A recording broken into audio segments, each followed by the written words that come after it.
সুপ্রিয় দর্শক, আজকে আপনাদেরকে একটা সুন্দর ফলের গাছ দেখাবো এবং গাছের মধ্যে ফল ঝুলছে সেটা দেখাবো। আপনারা দেখছেন এটা হচ্ছে একটা কলা গাছ এবং কলা গাছের মধ্যে কলার মোচা ধরেছে। আজকে এই কলা গাছ নিয়ে এবং কলার মোচা নিয়ে কিছু সুন্দর ইংরেজি শিখব। এটা হচ্ছে একটা কলা গাছ।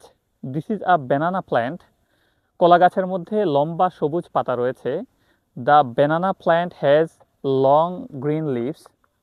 কলা গাছের মধ্যে কলার মোচা ঝুলছে। The banana blossom is hanging from the banana plant.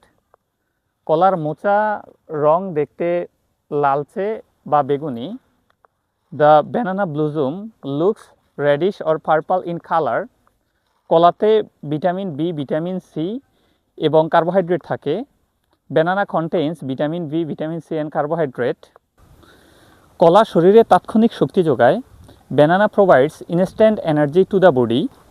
কলা হচ্ছে একটা জনপ্রিয় ফল। Banana is a popular fruits. ঠিক আছে, আজকে এ পর্যন্তই। সবাই ভালো থাকুন। আল্লাহ হাফেজ।